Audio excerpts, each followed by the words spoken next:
It's 9:01, and we're talking with, if you guys don't know, Mike Bjorkman. Really just awesome guy, really good friend of mine, top producing agent, rock star, been in the business for a long time, and has been in the top probably 1% of agents over a decade now, and really just a guy I've looked up to for a long time in terms of like his entrepreneurial spirit and all the businesses that he's involved with. And it's always good to talk with people like Mike, because although he's been really successful in all these different businesses, he's still like in the trenches. I know you're still working with listings and working with buyers and still doing stuff day to day. So I thought, who better to have on today than Mike? And it's a really great pleasure to have you on, man. Thanks for joining with us. I appreciate you calling me. Just so you guys know, this was super last minute, so I apologize. Fridays are pretty much my day off, so I didn't get all dressed up in a suit for you this morning. And it's Thanks, Kevin. Yeah, and to make matters worse, my voice is kind of gone. We were at our awards banquet. We got #1 agents in the country, and so there might have been a little screaming and yelling, celebrating there. So if my voice completely goes out, I apologize. But hey, man, I know you got a list of questions. Let's dive in. Okay, let's do it. So we wanted to talk about a little bit about routine, a little bit about prospecting, a little bit about conversion, stuff like that. So Here's my first question. And guys, by the way, this is an open dialogue. It's on a webinar platform. So if you have a question, you can raise your hand or you can just post it in the chat and we'll ask away. So I'm going to start asking questions now. So basically, like oftentimes as an agent, a lot of times we find ourselves not knowing what to do next. Like I just got my license, or I've been in the business and I'm doing some calls and I'm doing stuff, but like, what do I do next? How do I stay busy? What's the best way to build a routine so that I'm always busy? Got it. Yeah. And I saw how you asked that earlier and I figured, so if you guys look in the chat, I believe that's public. The very first thing I would do is go to my podcast, Real Estate Marketing Show. That link, there's an hour-long webinar. It's basically, what should I do all day as an agent? If you don't stay fully laser focused and have a schedule, we find ourselves, at the movies, eating, just doing things we shouldn't be doing. A lot of people have heard of the Club Wealth perfect daily schedule. We've adopted that. But I'm not that kind of guy. I can't micromanage myself down to 20 minutes or even 10 minutes in some of that. So there's a schedule I've followed probably the last 20 years that I've never really wavered from. Even as I do other businesses, I still follow it. So if you guys are taking notes, I'll kind of give you the schedule. And it's up to you how to do it, when to do it. But I think there's a few very important things. And the first thing is an hour a day of self-help. In our business, we get beat down all the time. We have deals fall apart. We have jerk agents. We have all these things that get in our way. And it's just hard, to stay motivated. So I think an hour a day of self-help. And then when I say self-help, that's, Tony Robbins kind of stuff, pump yourself up. Sometimes it's learning about health, different energy things. It's just not real estate specific. It's, it's for your mind, your body, and your soul. As cliche as that sounds. The second thing I think is crucial is an hour a day of skill set. Skill set's doing exactly what we're doing right now. Chit-chatting about real estate. It's very simple. It's role playing. It's scripts and dialogues. You can work all day in this business, but if you don't know what to say to people, you're never going to make money. So, sometimes skill set is learning maybe a bolt-on like call action, or learning, follow-up boss better, or whatever programs and software you guys are using. But an hour a day, I think, is really important to focus on that. And sometimes that's just pure marketing, working on my buyer presentation. How am I presenting that? What can I say? And I think we're going to get into a little bit of that a little bit later from what we were talking about earlier. So then the third thing naturally is prospecting, you guys. This is the business that we're in, and we have no choice but to prospect. And I think 2 hours is about the maximum anybody can handle. And if you're a good agent, you're doing 4 or 5 deals a month, it's hard to find more than 2 hours a day to prospect anyways. And so, if you prospect 2 hours a day, and if you follow the schedule in general, it's good for about 50 transactions a year. For the average teammate, they make $250,000 a year or more if you just follow the schedule. So when I say prospecting, it's super important. It doesn't have to be the same every day. And I know some of us as team leaders we get stuck in. Get in our database and call. Get in our database and call. I think that's really important, but I'd also recommend mixing that up, because sometimes our sphere of influence and our past clients and our friends are easier to get than sync leads or Ylopo leads or, conversion or whatever you guys are using. So I would schedule it up to where you have an hour a day or 2 hours a day of prospecting, but an hour might be just calling through the database. And I've watched our team, and it's very simple. If you commit to call through those leads in our Commission Inc. or whatever for 1 hour, I promise you will pull a client out of there. I watch it every single day. Sometimes it gets a little frustrating. Sometimes it gets a little boring. But what I'm very visual, and what I like to do is tell people to think of your last job before you had this. Picture yourself daily doing that job. So if you worked at McDonald's flipping burgers, picture yourself dripping grease flipping burgers. If you were, worked for corporate America, picture yourself sitting behind that desk, going in and typing in at 9 o'clock and sitting in traffic. And it makes you appreciate how easy calling through our database is. I would rather call through that database and get hung on and F-bombs thrown at me all day long than, flipping burgers. My last job before I got into real estate was corporate America, and I used to work at Lens Crafters, and I used to make eyeglasses, and I was the guy that worked 1 to 9 on a Saturday night, the most awful job there was. And then at 9 o'clock at night on a Saturday, I was taking out trash. So every time I was going to go door knocking and I hated that, I'd say, well, it beats being in a lab coat taking out trash at 9 o'clock on a Saturday night. So it sounds silly, but you guys, if you ever get, kind of hung up on calling, it's really important, I think. So after prospecting is our previewing property. And it's nice to not see anybody I know on this call, because my team beats me up so hard. And they don't like it because I say, you need to preview property all day, every day for 2 hours.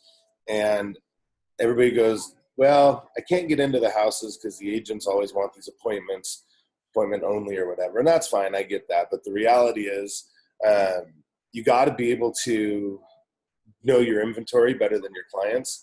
If you can imagine your client says, I want to live in, Green Acres, and I want a 3-bedroom home between 750 and $1 million.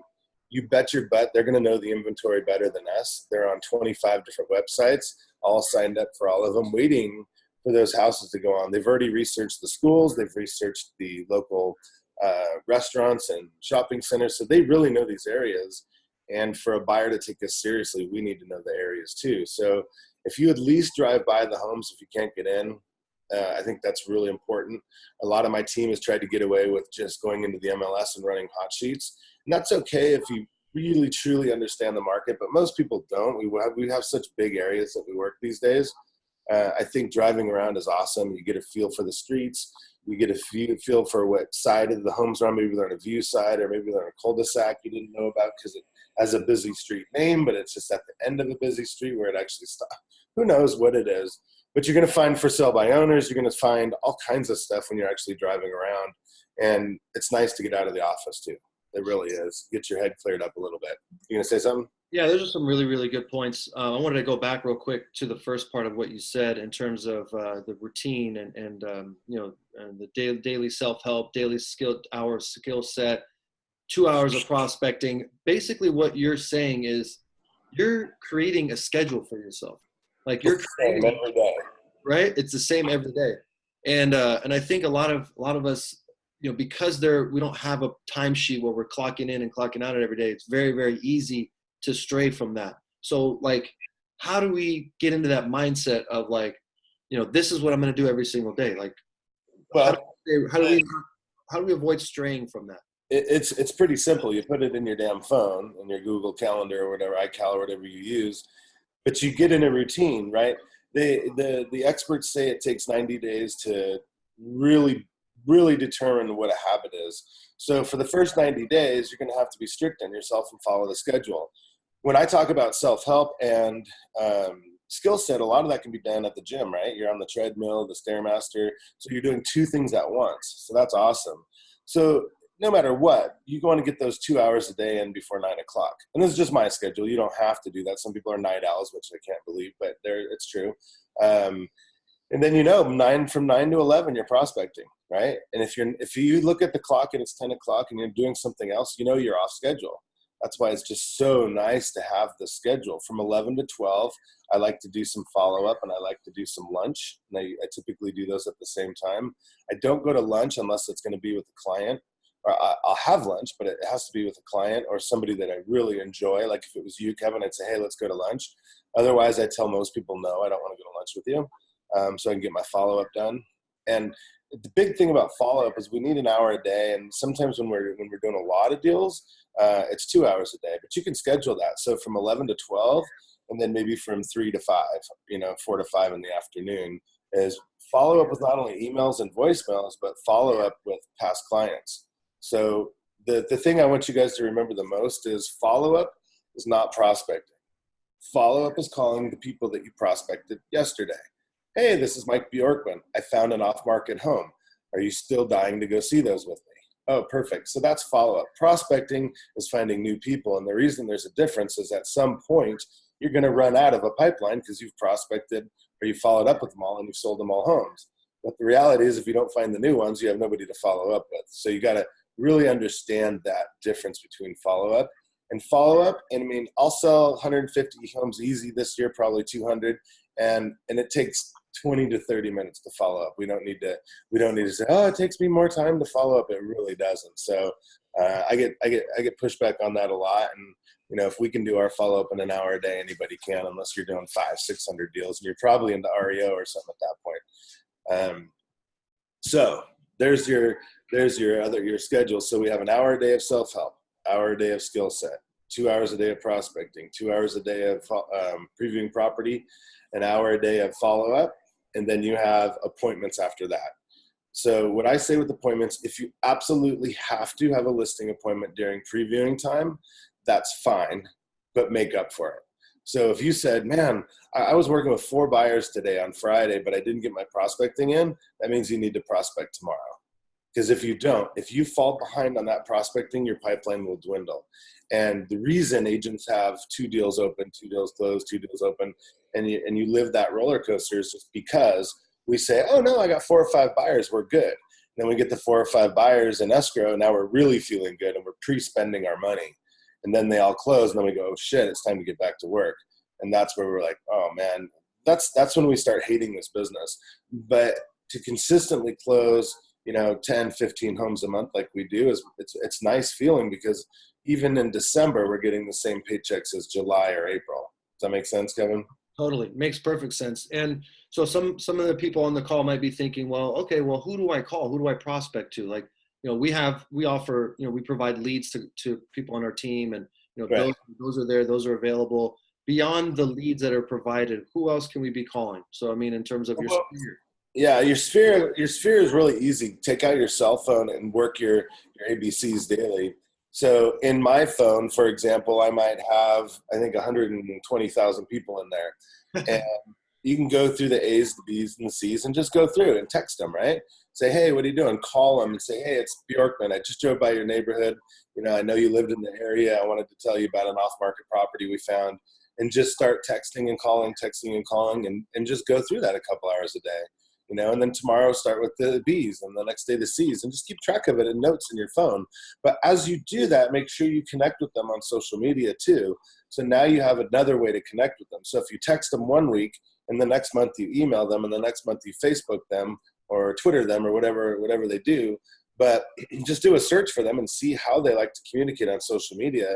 So if you're not texting them or calling or emailing, you're at least nurturing that relationship through your social media. So when you go through that for a couple of weeks, now it's time to go to your social media, go through there and send messages and look at their timelines and find some really unique life events that they're concerned about or have been posting, and talk to them and interact with them that way. And then after that, now you got to go talk to the people you really know that you're not connected. Maybe it's committees, maybe it's organizations you're part of, maybe it's just business owners locally that and now we just want to make sure we get them all on social media and get them all in our database so they could be the ABCs next month, right? And it's funny, you never run out of people to call, ever. Like, I have met so many people in the last couple of weeks that I could call and talk to them, and follow up with them. And it's just a never ending thing. But if you put them all in one organized database, you can actually successfully deal with thousands of people at one time. We talk about our clients or our agents with our sync database. There's thousands of people in there. Like, we can't possibly talk to them all. Well, yeah, you can, if you follow the schedule. It's not a big deal. So I hope that answered your question. No, it does. It's actually great. And I hope you guys are listening there really closely, because a lot of times, what Mike was talking about is it's a multiplier, right? So a lot of times, when we're reaching out to people in our sphere, it's not just the phone call or the text message. We can find them on social media, reach out to them on social media, interact with them on social media, look and watch what they're doing within their daily lives, and be engaged with them in a positive way. And I think a lot of times too, like with our sphere and our people in our database, people are sometimes feel some bit of like apprehension about like reaching out to people in their sphere and like being perceived as being a salesperson or overly salesy. It doesn't have to be like a super hardcore sell, right, Mike? I mean, you could just be reaching out and connecting. I never talk about real estate with them unless I use the script. I was driving through your neighborhood and drove by your home. That's the only kind of real estate that I talk about. Sometimes I might talk to them about, hey, listen, I'm going to do a webinar on investments. Have you thought about using your 401k possibly for rental property? Jump on Tuesday at 10. So every time I talk to them, it's something different. But for the most part, it's not about real estate. if you just kind of follow the Ford or frog, however you say it, the family, occupation, recreation, dreams, it just happens to come up. And the very first thing people like you to say is, how's the kids? Or how's your wife? What's your husband doing these days? Oh man, is he working a lot? No kidding. Oh yeah, he's busy. Oh, me too. Gosh, I've never sold so many homes in my career. So what are you guys doing for vacation this summer? And how long do you plan on living in this town? Where do you guys, what's your exit plan? Do you want to live in Florida? Where do you want to go? And you just follow that, and it just so natural. It's just natural. It's just a natural conversation, and it's real estate and your business is going to come up. Is going to come up naturally, and that's where the power, I think, is in that conversation. So just need to just really pick up the phone and reach out to people and connect with them. So I want to jump into something else now, Mike. As I wrote down these questions, let's get into like a little bit of like the sales part of it. So let's say we're calling these clients, we're calling buyers, as we have buyers that we're working with in our database and what have you. What's the best way to get from like the phone world, the email world, and into like, let's go meet, let's set an appointment, let's go look at property, let's go whatever, and let's write some offers, get deals done? Okay, and that's a great question too. And that's a real struggle for people. Like, you'll make a million calls and get some warm leads, but I think us as agents, we need to be a little bit more aggressive on our questions and say, listen, if I was to, would you? That's a really powerful statement. And most of the people that we're calling, and let's just say what do you guys use? Commissions Inc.? We use a Follow-Up Boss. Follow-Up Boss. Okay, so let's just say there's thousands of people in Follow-Up Boss, and you're leaving messages, sending mass texts out and everything. But the reality is, hey, listen, if I found a foreclosure or a short sale not yet on the market, would you want to see those with me? If I found an off-market property that's not anywhere on a website, would you see that with me? That's the only question that you have to ask people, because you're going to find them, right? All of us agents, we should be part of network groups. We should be previewing property 2 hours a day, running our hot sheets. So we should be able to find these properties for them if we're doing what we're supposed to be doing. And I only want to work with people that want to buy now. I'll follow up with them as part of my schedule, but I want to work with people. I want to get them in my car. So if you say, hey, if I found these properties, would you go see them with me? And they say yes. And then you look at their price range. They're looking in a town from 400 or 500,000. You say, hey, listen, have you seen these 3 homes that are in the MLS now? Why don't we at least knock those out to make sure those aren't properties you want to buy? And then I'll continue my 21-point buyer checklist that I use every day. We do things that other agents can't or won't to make sure we provide excellent value. Mr. and Mrs. Smith, I can't work with too many people, but if you're very serious about moving in the next 30 days, and if you found the house that's right, I'm gonna work extra hard for you, because we can only work with a handful of those people. And we have to ask that question. So many agents are like, I don't want to scare them away because I worked all week long just to pull them out of the database, and they're almost a hot lead right now. Maybe if I get them into the car, I could learn more and build rapport with them. And that's all fine, but I like to ask the question, hey, if I found you that home this week, would you buy it? And if they're like, oh, no, no, and I'd ask them why wouldn't you buy the home? Rates are going up. Obviously you've been watching the news, and, let's try to protect your buying power. Oh, well, I don't get this bonus for my down payment until the end of September at my job. Oh, okay, fantastic. Well, keep looking at what I'm sending you, and hit the next one. Because if I'm going to spend 2 hours with the buyer and get them out of the database into my car, they're going to be motivated because I'm going off my schedule now. And if I go off my schedule, I know my next month is going to hurt unless that person buys a home. So I think making sure they're willing to see property, and but not willing to see property, but actually buy property, or put their home on the market, of course, that's absolutely crucial. And if we're agents trying to do our job, we're not freaking chauffeurs. We're not supposed to drive people around and show them the areas and get to know them. No, they could do that on their own. They have their own cars. They could rent a car. It's our job to sell them a house. So if we're not like being very strict about that, you're just going to be in this world of hurt where you're just endlessly driving people around or meeting strangers that never are going to buy. It's kind of fun to see houses, and people don't get to do it like we do. So they're willing to go see houses with you, even if they don't want to buy. And we need to make sure we're not working with those people.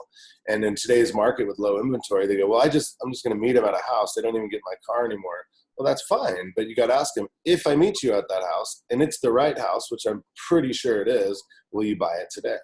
And if we don't ask those questions, if they say no, even if it was the right house, we wouldn't buy it. I say, maybe we shouldn't go see the home then, if you're not quite ready or quite serious. So it seems so frustrating to have to really, truly ask those questions and stick to it. But at the end of the day, we're doing ourselves a favor because we're not wasting our time anymore. Right. We want to weed out. Answer your question? Yeah, no, it does. And it's a kind of a process of elimination. We want to weed out those people that are not serious and focus on the ones that are serious. And I think one thing you mentioned in there that was interesting, and I use this a lot, is, pointing out specific properties. Like you said earlier, hey, there's 3 properties that I think, you should probably check out, at least to take them off the list if they're not the right ones. Mm-hmm. So, a lot of times we'll send listings and we'll say like, hey, here's a list of homes. Let me know what you think.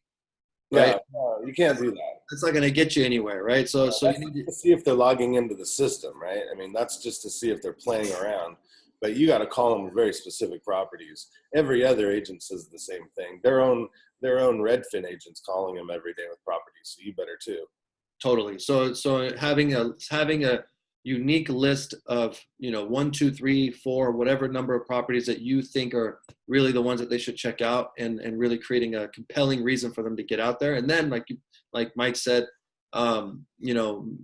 breaking down like their level of interest. So what was the thing that you mentioned? What was the thing? If I did, would you? So if I found you the home, would you buy it? You have to ask that question. And you pointed out, or you were alluding to something extremely important we should probably point out.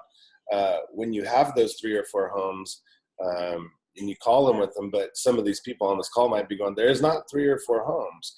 But us as agents, if we're working with a qualified, serious, motivated buyer, we need to still call them daily and say, hey, Mr. and Mrs. Smith, I don't have any new properties for you today, but here's what I did today to look for them. I went to the network group. I door knocked the neighborhoods that you wanted.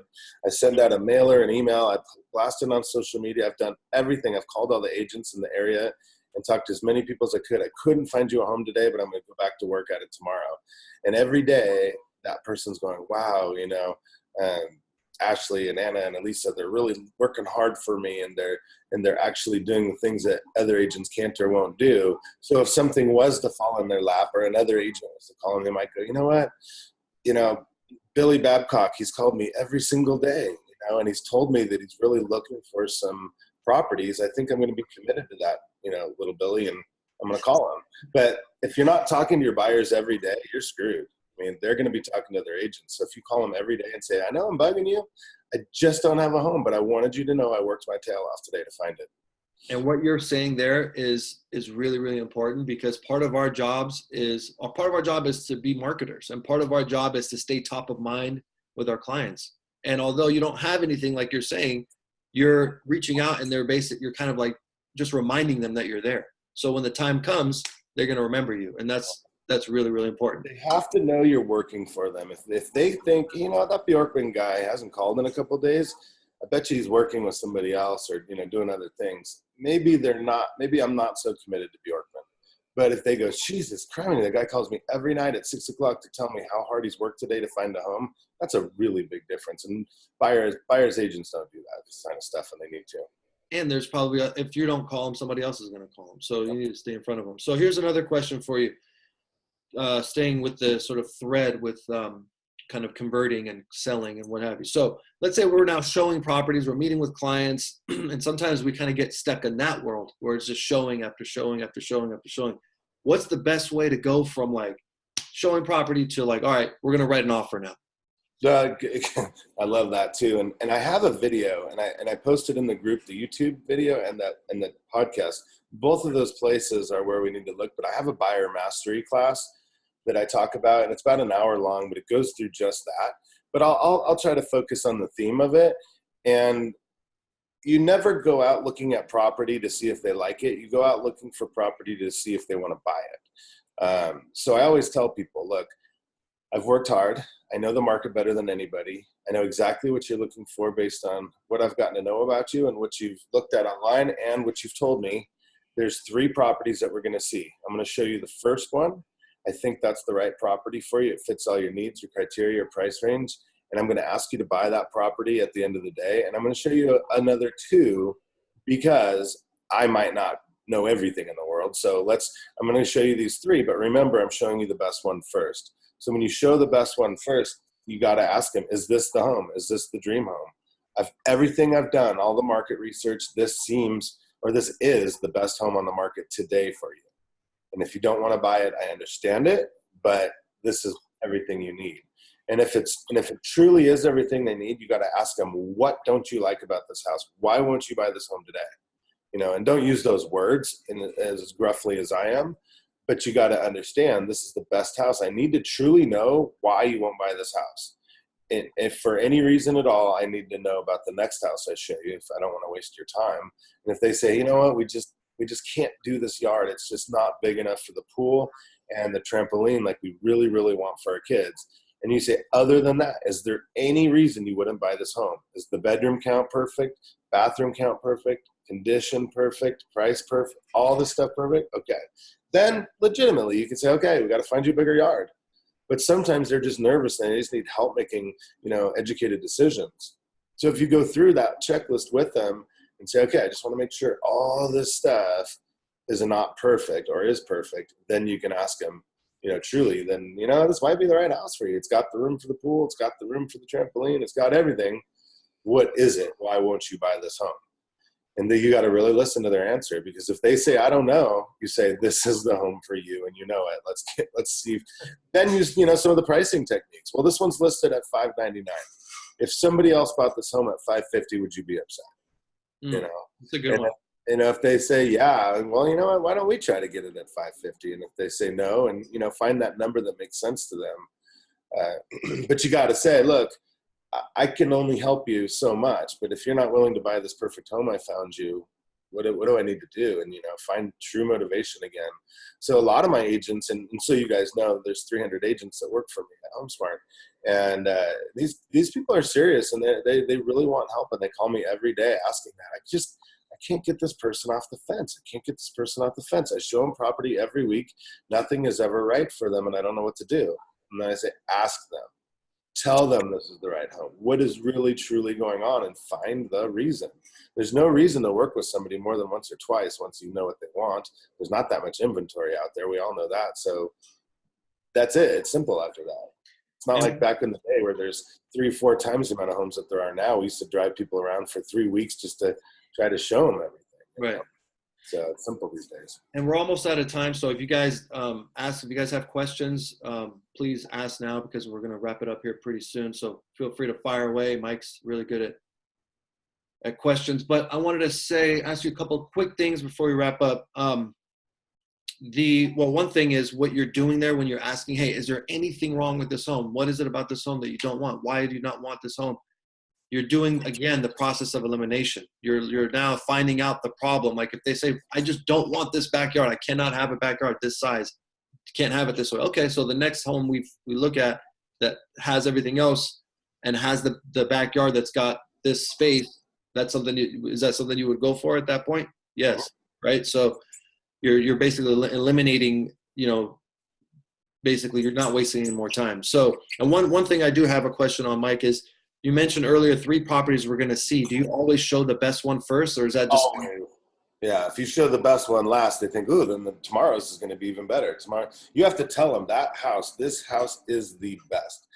Don't even think about another better house, because they're going to say, I like these, but I need more. I need more. I need more.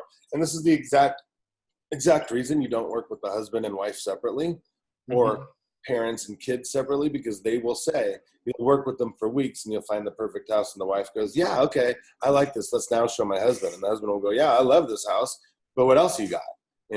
So it's just a never ending battle. Well, then you're going to be repeating yourself. And that house is going to be gone. And every time that house is going to be gone by the time the husband gets ready to go. Okay. Looks like, do we have a question here? Oh, okay. Wait. What do you do to get buyers to come up and offer price? You want to answer that? Yeah, Derek, thanks for the question. Quite simply, there's a couple different steps you have to make. The biggest process is us as agents. Sometimes we don't want to take the time to do comps with our clients. When you're selling a home, there's no different than when you're putting it on the market for a listing. They have to look at the comparables to understand how the market is going.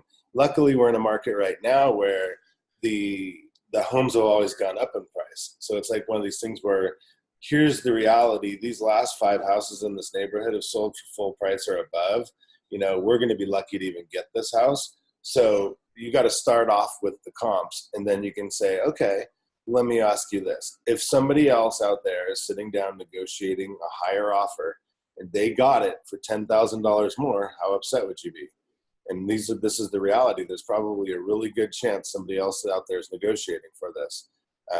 But typically verbally, I'll ask him, all right, fine, we'll write this offer, but how realistic is that? If I show you here everything's going at full price, if they counter us back at full price, which is typical in this market, are you okay with paying full price?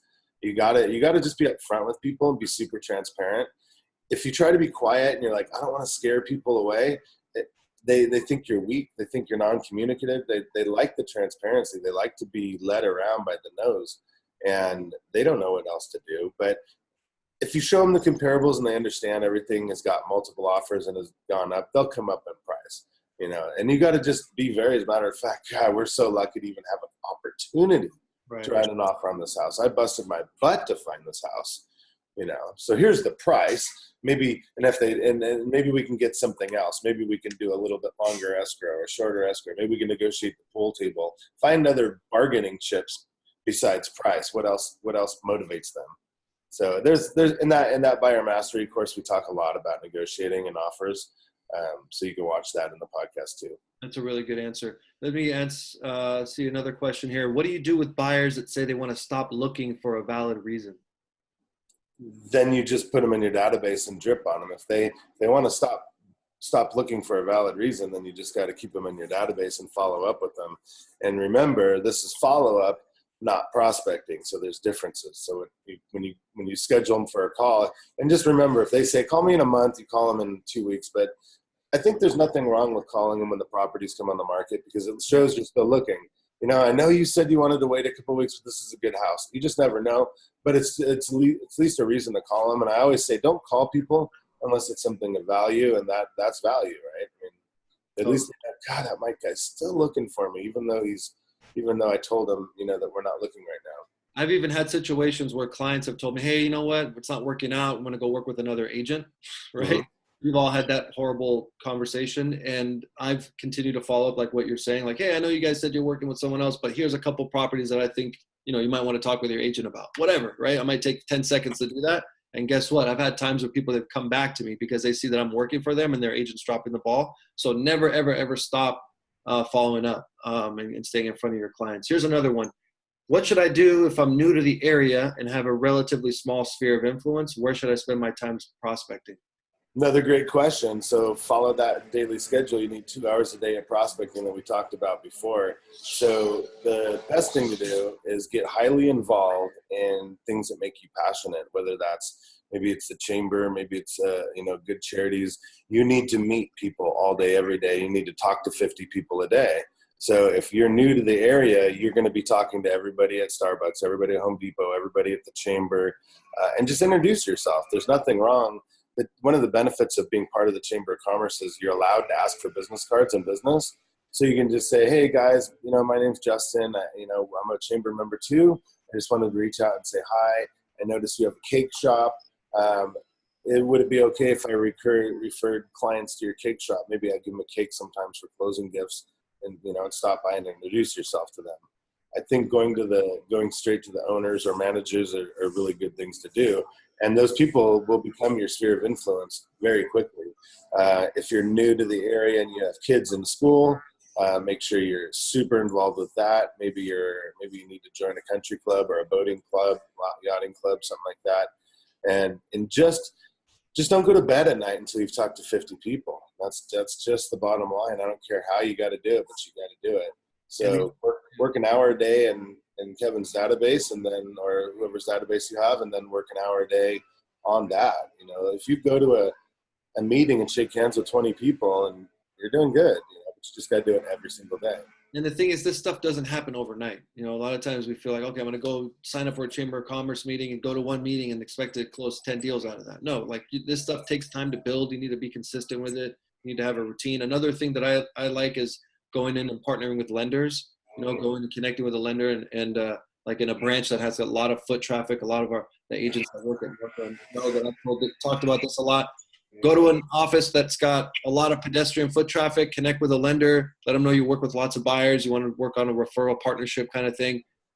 Start sending them referrals, they'll refer you back, and then you could do maybe some first-time buyer seminars, first-time seller seminars, 1031 exchanges. So there's a lot of opportunity there. So yeah, there's just really just getting out and connecting with as many people as possible. I think the last thing you just said is something I'm focusing on for the next 90 days. And at least through the spring and the summer when I start to take more time off. Those first-time home buyer seminars, first-time home seller seminars are awesome to do, just like we're doing on this Zoom. Just put a nice PowerPoint presentation together and talk about 1031 exchanges, talk about no money down programs, talk about how the market's changing and the interest rates are going up and how that affects your buying power. And now you have something to put on your social media, and then ask people that you do know to share that to build your sphere of influence as well. And I think if you market that properly through the business page and other, any way you possibly can, you could actually have 20 to 30 people on your webinars nightly or daily, people in the middle of the day and split test them. But I think that's a really huge thing to do. People are blown away when you actually have the guts to really put yourself out there as an expert. Talk about Mellorews, talk about how to negotiate your offer to where you get it accepted every time, and why you're different. I think that's cool. And I'm really passionate about that right now, so that's why I was like, yes, do that. Yeah, it's a really great way to get out there. And so, man, we went 10 minutes over, and this has been such an awesome call. No worries, man. Thank you so much. It looks like we have, let's see, one more question here. Did anyone say this? We do one last question, then we have to let Mike go because he's a super busy guy. So how do you handle clients that day they are interested but stop responding? How do you handle clients the day they're interested but stop responding? I'm not sure. Where do you see this question? Oh, in chat. Okay. That's a good question. I get that all the time too. And that's probably the most common question. If they're not responding, there's only a couple of reasons, right? They don't want to buy a home. They hate your guts and are working with another agent. Or they whatever. I guess that's the only other reason. Those are the only two reasons. So I'm really, really aggressive with that. I just say, hey, dude, listen, I am calling you with properties that I'm working very hard to find. I only have time to work with a handful of serious motivated buyers. Can you at least respond to me and say F off or stop looking for homes? Because I'm looking, and then you remember, you shouldn't be looking for homes anyways, the people that, unless they asked you to. So if they're not responding, just say, hey, I'm still working for you. If you're not working with me, just at least give me the courtesy to let me know. And then you'll get that random text, yeah, we already bought a new construction with somebody else, or just let me off the hook, basically tell them. And that's it. And if they're not truly motivated, that's fine. You don't worry about them. Move on to the next one, because they're not a real buyer anyways. And you might get that text also that says, oh, I'm so sorry, I've been really busy. Thanks for reaching out. Yes, I do have something in mind. Yes, I am interested in the next 3 months. Thanks for the text messages. Yeah, but keep in mind, anybody serious about buying a home is going to respond to you. You know, and ask that question too. Okay, so you're not ready now. So I don't want to find you your dream home now if you're not ready. You know, so say, if I did, would you? Awesome. It's only now, people. Awesome, man. All right, guys. Well, hey, Mike, thanks again. Thanks again so much for this call. You guys, all the data here, all the info that was shared, we're going to put on the Slack channel. We'll share with everyone. And, man, thank you so much, Mike. Really appreciate it. Go kill it. Have a great weekend. It looks like our rain's gone, so it's good money-making weekend. Have fun. All right, guys. Thanks, Mike. Thanks, everyone. Have a good one.